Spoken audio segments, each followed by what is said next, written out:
Suppose you invest $750 into an account with an annual interest rate of 5.5%, compounded continuously. How long will it take your investment to double, and how long will it take it to triple? Here's the key. It's compounded continuously. So this is a PERT equation. Okay, so first we have to do double and then triple. So we'll start with double. We'll call that part A. So A equals PE to the RT, or if you like the equation on the other page, that's fine. You can use that too. So our principal is 750. Our rate is 0.055. And we want to know how long it's going to take it to double. Well, doubling $750 is $1,500. So this is what we need to solve. So we're going to start by dividing both sides by 750. So we get 2 equals E to 0.055t. And then our exponent, or t is in the exponent, so to bring it down, we're going to take the natural log of both sides. Then we can bring it down in front. So the natural log of 2 equals 0.055t. Natural log of e is just 1, so we don't really need it anymore. And now we're going to divide by 0.055. And when we plug that all into the calculator, 12.6 years for this amount to double. Okay, we want to know how long will it take it to triple. So we're investing the same amount at the same interest rate. We want to know the time it takes to triple. Well, 750 tripled is 2250.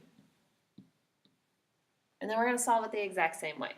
We're going to divide both sides by 750. So we get 3 equals e to the 0.055t. In order to bring our exponent down in front, we're going to take the natural log of both sides.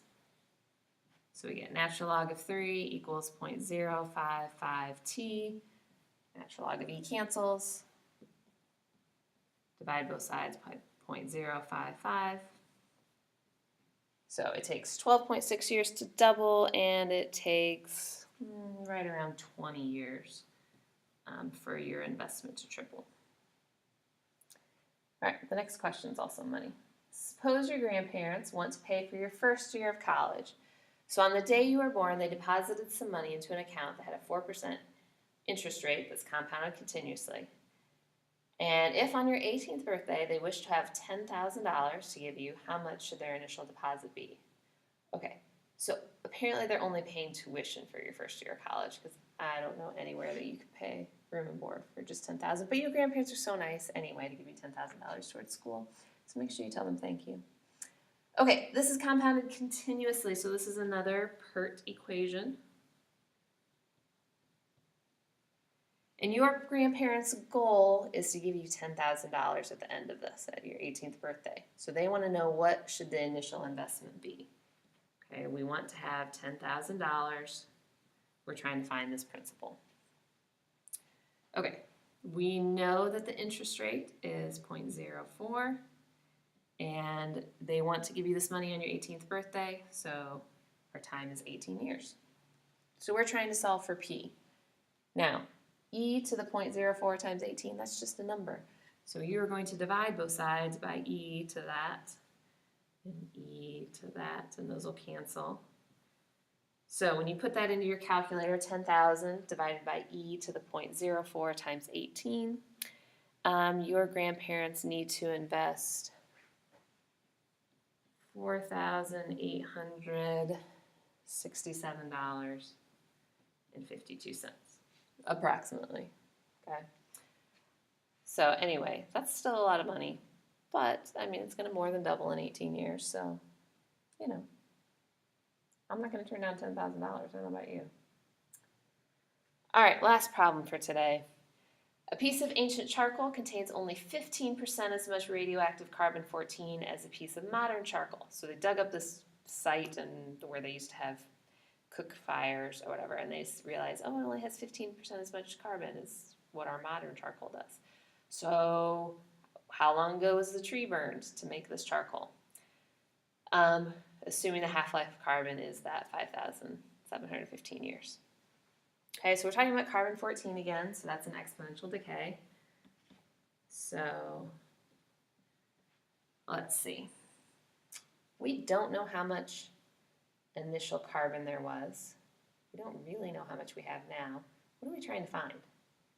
How long ago? We're trying to find time. Okay, so we need everything else.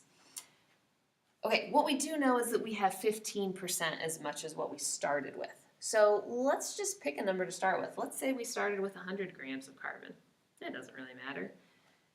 If we started with 100 grams and now we have 15% as much, 15% of 100 is 15.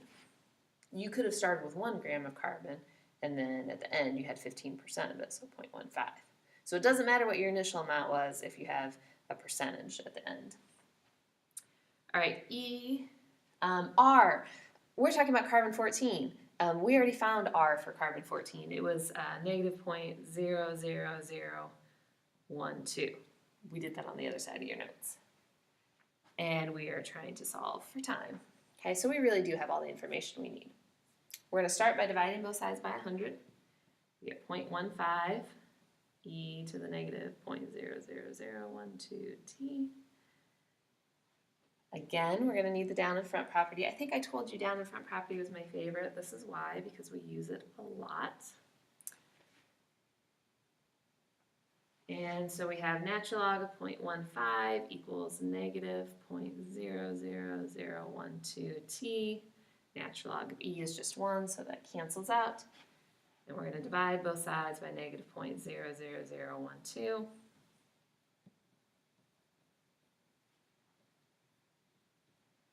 And when we plug that all into our calculator, we find that this piece of charcoal is almost 16,000 years old.